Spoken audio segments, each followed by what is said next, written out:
on the testimonium specifically, what led you to the conclusion that the testimonium is a forgery? And you're talking about the Testimonium Flavianum, which is Yes. a passage in the writer Josephus. Right. So it was a Jewish author who basically switched sides, joined the Romans during the Jewish War, and later wrote books about it. And this is in the Antiquities of the Jews, which he wrote in the 90s AD, so quite a ways later than events. Right.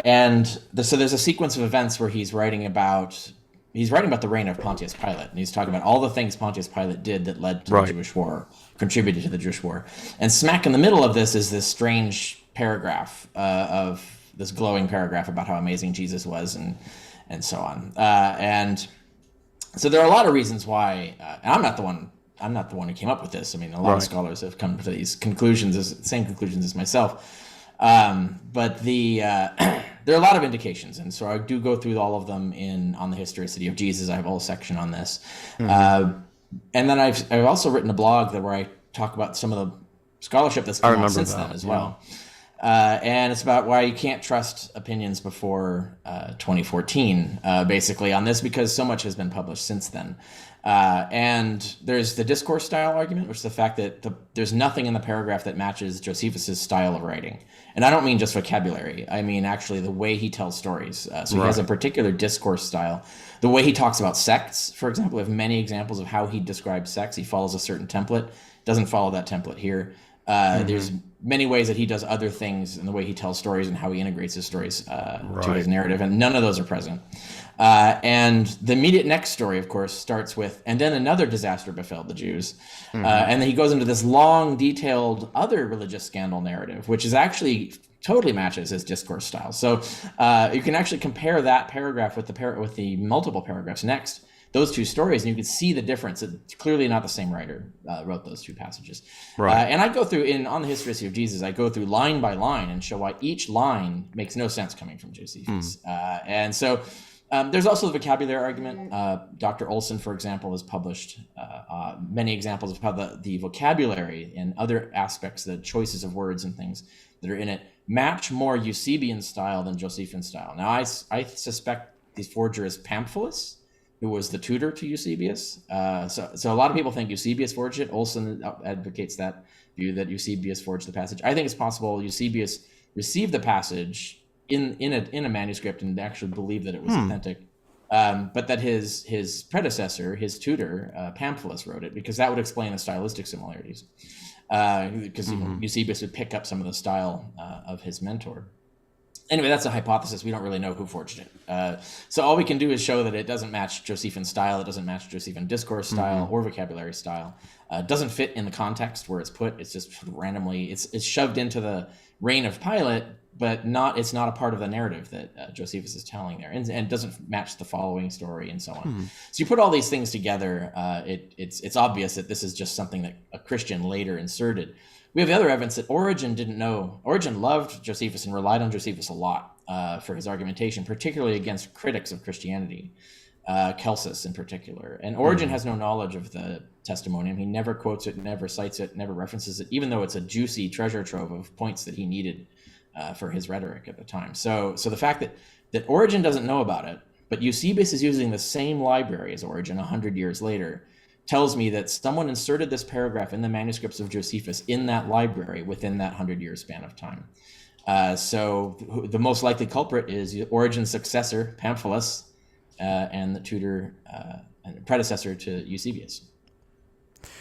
Many defenders of the authenticity of the testimonium often cite the James passage, and they say, well, Origen may not mention the testimonium, but he mentions the James passage, James, a brother of Jesus, who was called the Christ. And Origen apparently is not so happy that he was called the so-called Christ instead of being called the Christ, being believed to be the Christ by Josephus. He's not happy that Josephus doesn't believe Jesus is the Christ. And they'll say, that's what he says. It's more important that he says that. Right. He actually doesn't question the use of so-called. In fact, that's Origen's style. He often references this, he uses the same phrase, so-called Jesus. He uses it multiple times in his writing. So that's actually Origen. That's typical of Origen. It comes from Matthew, by the way. It's a phrase that is extracted from Matthew. So Origen liked that phrase. He didn't find that phrase offensive. He just casually mentions at one point that Josephus, even though he didn't believe in Christ, which is just basically saying that he was just a Jew. So it doesn't really, it's not telling us, he doesn't say like he says this anywhere in the text, right? He doesn't say Josephus says he doesn't believe in the Christ. No, he's just making the point that this is a Jew, not a Christian. So that we can't use that to trace back. But if we look at the James passage, now for people who aren't aware, there's a later book of the Antiquities where there's a story told in a completely different context, where a certain James gets executed, and there's a line in there that says James, the brother of, or the let's see, it's the brother of Jesus, the name for whom is James, is the guy who, and some other people get killed, executed.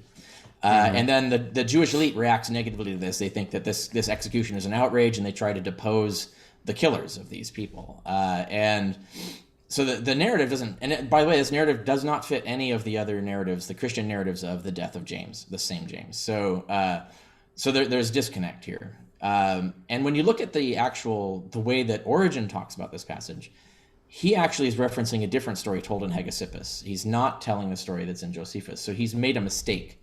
He's confused a story in Hegesippus as a story in Josephus.